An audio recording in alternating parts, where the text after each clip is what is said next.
and thank you for joining us for the first TRADOC Leader Professional Development discussion of 2022. I'm Sarah Houck, the Command Information Chief for TRADOC's Communication Directorate, and I'll be moderating today's event. We're starting the new year with a discussion on creating culture, leadership, and to help lay out this important aspect of every institution, we've got some experts joining us. First is Lieutenant General Maria Gervais, Deputy Commanding General of TRADOC. Welcome, ma'am. It's always a great time to have you here with us for the LPD. Last time you were with us, you were actually on the other side as a guest and a panelist, so it's great to have you in studio and on the other side of things. So welcome, ma'am. Well, thank you, Sarah. It's great to be back again and to be on this side. And so good morning, teammates, and Happy New Year. I mean, it is a great honor to be able to host this very first Leader Professional Development Seminar. I mean, when you're thinking about it, I mean, culture and leadership, what two great topic areas to talk about. And also to be the host and with our guest, Ginny Clarke. I mean, absolutely amazing if you've read her bio and what she's done throughout her career. I mean, what she's going to talk about from what her experience has been, you're going to find is going to be very similar to what we are discussing inside of the Army. So, Sarah, it's a great opportunity to be here, and thank you so much, and I look forward to the discussion. Absolutely, and we are super excited to have Miss Ginny Clarke with us today, and you as well, ma'am. So thanks again for being part of the discussion. Like I mentioned earlier, today we're going to talk about leadership and how it's so vital in shaping an organization's culture. Today's guest, Miss Ginny Clarke, is a holistic leadership strategist and former director of executive recruiting at Google. Ms. Clarke is a proven expert at driving diverse leadership and has advised at the highest levels of corporate America for decades. She's helped thousands of executives elevate their careers through her expertise. At Google, she led the company's diversity, non-tech recruiting, and leadership internal mobility teams. She found and hired many of the organization's senior leaders and built and scaled an internal mobility program that supports their executive recruiting function to this day. She's an author and host of a podcast for leaders, thinkers, and future makers. Today, she is the CEO of Ginny Clarke LLC, her own talent and leadership consulting business. And we're so excited to have her here today. Ms. Clarke, thank you for joining us. Sarah, thank you so much. It's a true honor to be with you today. Really appreciate it. Absolutely. And pleasure's all ours, ma'am. I know we're super excited for this conversation. So just before we get started, I do want to remind everyone that's joined us that we want you to join the discussion. We've got some really great people here. We want you to ask questions for them. So drop your questions into the comments feed on either the Facebook Live or the watch feed, and we'll try to get them answered before the end of the event. And if we aren't able to, certainly keep an eye on our social media pages, and we'll try to get answers to those questions and get them posted in the near future. And now that we've introduced everyone and gotten everyone excited about this conversation, let's go ahead and get started. The first question is going to go out to you, Ms. Clarke. So could you start by explaining what exactly culture is of an organization? Yeah, I think culture is often kind of conflated with the term brand, right? And there is an element of a brand, but I think the culture is really what guides how the employees behave, how they feel, and how they think. Google has this reputation for having this really fun culture with food and ping pong tables and all these things. And all of that is true, and we enjoyed that. But that's not necessarily the culture. That's the environment, right? And there's a whole social, psychological environment of an organization that is defined by the culture. And I contend that leaders really shape that by virtue of their behaviors, both on the job and off the job, right? It doesn't, it doesn't just, it follows you around. So I really describe culture as the environment and the experiences of the people in the organization. Excellent. Well, I appreciate that. And I think it's huge that you've mentioned that the culture is based on experiences and behaviors, and how those behaviors of leadership can directly affect employees and other individuals' actual experiences within that organization. So I never actually heard it described like that, so I really appreciate that. Now, I wanted to jump over to General Gervais real fast because I know culture can be described very differently in the private sector and then through the military. So, General Gervais, what do you think? Are there similarities for, say, the Army culture? The Army's been very focused on adjusting their culture and making it more an inviting and trusting and respecting situation. So, General Gervais, what did you hear any similarities between how Ms. Clarke described culture within the civilian sector and how we try to build culture here through TRADOC and then the Army as a whole? Yeah, hey, so great question. And, as if you listen to what Ginny Clarke said, I mean, it is what really guides the organization and how we act. So if you think about it, the similarities between what she said and the Army, I mean, it is very similar. So for example, the culture that we have, our foundational elements are our values: leadership, loyalty, duty, respect, honor, integrity, personal courage. I mean, if you think about that, and selfless service too, those are our values. And those values are very fundamental on who we are, what we want to do, and what we stand for. And so as you look at it, the similarities, I mean, each and every day, it is what guides us. It's what our leaders stand for, but more importantly, it's what we stand for as an Army. And to think about it, so culture, what is the output of culture? I mean, what is it that you're trying to do through a culture that you establish through leadership? I mean, it is trust. It is trust from the bottom up, to the up and bottom down, right? And trust is the bedrock of everything that we do and we have to do within the Army. And, from that trust, it creates that environment that Jenny talked about, being able to thrive, empower, form inclusive teams. So I saw so many similarities. It was just said a little bit differently, but it really does help with the vision and who we are and what our values are. So great synergy here between our discussion. Absolutely, and I completely agree. Sometimes I think it's hard for us as a society to make the connections that how organizations like Google and Ms. Clarke's new organization that she's CEO of, and the Army and military as a whole build their organizations. I think it's hard sometimes to see those similarities. And so I think it's great to hear that organizations like the Army or civilians build their foundation the same way across the board. So, Ginny, as an expert in kind of talent management, how important is talent management to building a successful culture, which is based on experiences and behaviors of individuals? It's critically important because I fear that a lot of companies, and let me remind many of you, my knowledge of history and the history of work is that most corporations were set up and organized based on a paramilitary structure. The hierarchy is something that we have emulated for centuries, right?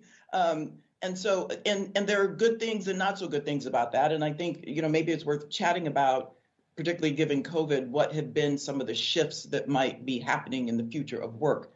Having said that, what I've always admired about the military is that there are constructs that people are expected to honor. There's an infrastructure, there's a foundation. And to me, in organizations, and I'd never really seen myself as being an HR person, but at Google, that's where I sat. I had been an executive recruiter, which was quite different. But even though that's what I did at Google. And so it was interesting to really see how the systems really needed to be reestablished and, importantly, honored, and they weren't always honored. And I'll use Google as an example because it's a very young organization. It's only 22 years old or 23 years old. That's a young whippersnapper when you think about it, right? And they were this fast-growing startup, And my observation is that they really didn't impose some of those structures that would support a more consistent respect and honor, and accountability is a key word. I know that's one of the key words in the Army, right? Everybody needs to hold themselves accountable. What are you holding yourself accountable to? Your behaviors need to be consistent with the values, as General Gervais mentioned. They need to be supporting trust. They need to be able to influence how certain outcomes. And so I think we need to kind of go back a lot of, and this is where I think the military has an advantage, because these systems are in place. And from what I can gather, there's a greater level of accountability than I think that what we're seeing. And kind of what I'm referring to, I'm not here trying to badmouth Google by any stretch. I'm referring to some of the other companies that we've heard about, and I should say organizations, not just companies, but government officials recently that we've seen have to step down because of bad behavior, toxic workplaces. And that's happening because people weren't honoring the foundational elements that were set forth to say, this is what we expect of you and your behavior while you are part of this organization. And to the extent you can't honor those things, you can't stay here. And so I think we need to get a lot more, corporate America could benefit from being a little bit more strict on some of those things. Yeah, hey, Ginny, I think that's absolutely a tremendous point you just made, because, culture, it's not like, you get a culture and it just stays the same, right? I mean, I think if I recall, you and I talked about at Google where you were hiring about 20,000, every year. Well, in the Army, we represent the fabric of America, and we're recruiting, about 100,000 and turning it over and training about 500,000 each year. So when you look at that, that foundational element and understanding that, and kind of what does right look like and what are the expectations that we have from you, I mean, is so critical, because getting that understood, because you use the word accountability, which is key, right? So the Army is a profession. We take an oath, expectations for, defending our nation. And with that oath, I mean, because we're a profession, we need to, what I call, police ourselves, right? We police ourselves, and that's got to happen down at the lowest levels and up the upper levels too, because, that thing, that when it's not, it breaks that trust. And so, when we talk about the accountability or policing ourselves, it's interesting, and I'd be curious to hear your perspective.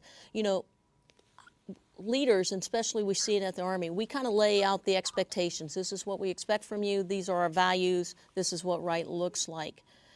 So we kind of set the tone to establish the climate. But the question becomes, where is the climate actually being established? At what level, by who? And if what is being done, and is it being enforced or policed at the right levels? Because you could be saying one thing and your audio not be matching your video. I'd be curious, if you think about that from your perspective, your experience. I love the audio not matching the video phrase. That's absolutely so true. And I think there's an element in this that I feel very strongly about, and that is, because I'm a rule follower for the most part. I'm not perfect, but I mean, that's part of what we're saying is there are expectations, and there's plenty of room to do things your way, but you take that oath because it's for the betterment of all. And so part of what I think in my experience in assessing top leaders is there's an element, and this word has been tossed around a lot since COVID started happening, this notion of empathy.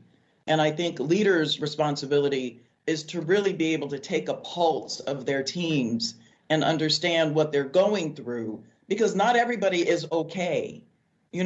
So I don't want this to sound like we want everybody just to fall in line and there's no regard for one's humanity. I think we do need that more than ever. And again, I do think, I'm not suggesting that the Army doesn't do that. I actually think that you do a better job of it than a lot of corporations do.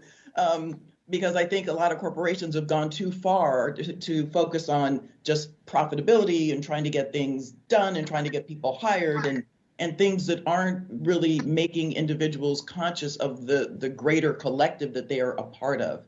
And so I think we need to balance the conversation by saying the culture is going to be a function of not just the leader's behavior, but as well the behaviors of the individuals, and the extent to which they can feel included, supported, valued, right, for what their contributions are. And some of that becomes very, it's a feeling, right? It's not an absolute. We're still human. We still need to feel and have that empathy. Yeah, those are really great points that you make, Jenny, about being people and making people feel as if they're part of something bigger and they're included in the larger picture. Because I know over the last 2 years or so, the Army has been really, really focused on adjusting their culture and introducing a culture that speaks to those that we are wanting to join us. So we have adjusted how we're communicating the values of the Army and how they can play into the team of that, because we know that different generations see a culture and see the Army through a different lens. So I think it's really interesting that you actually bring up some of those kind of trigger words that the Army has been using when trying to adjust their culture. And I think we've made some great strides. And actually, General Gervais, that's a question that I have for you is the Army has been working so very hard on adjusting their culture. So what are some of the wins that you've seen us and TRADOC make as a whole to adjust our culture? And what do you think some of our challenges are going to be as we continue to implement and try to get this culture to start from the leaders who are making these decisions all the way down to that brand new recruit who we need to accept our culture and believe in our culture? So what are some of those wins and challenges we've had so far, do you think, General Gervais? Yeah, hey, so, if you think about it, within TRADOC, because of what we do in terms of, doctrine for our Army, which guides what we do, and then also organization, our training and leader development, how we educate, and then the fact that our sessions mission kind of is the recruitment piece where we bring in, the new kind of civilians and we take them through a process so that they become a soldier in our basic combat training or our one station unit training piece of that. So when you take a look at that, you really drive change in our Army through all of these lenses that I just talked about. And so when you just start with what are we doing in our basic combat training? I will tell you, if you talk to, those that have went through before, they're going to tell you about the time, where you came in, you got them off the bus, you were in their face, and, it was very intense process. We've kind of changed our approach as we bring in these new young soldiers. It's still intense. The intensity comes from having to actually execute the task and become a member of that team. Where we've changed is how we bring them in. We bring them in and we show them how our professionalism. We show them the importance of the mission that we do. And we create the situation where they want to be part of that team because of what we do each and every day. We've also changed inside of our basic combat training the model. The model is now going to allow the first 2 weeks is now going to really be focused on those things that really they have to understand. The things in terms of what our values are, why they're important, the different processes that what right looks like. For example, what might have been okay at home to call somebody is not what we expect here. Now, I think what's important here is we just got to remember people are a product of growing up, right? How they grew up, what they were exposed to, what they think, potentially what was right in one place may not be exactly what is right in the next. So in our basic combat training, we've changed the first 2 weeks so that we can really drill down and focus on that very heavily so that we can start to set the stage, because you want them to understand that from the very beginning.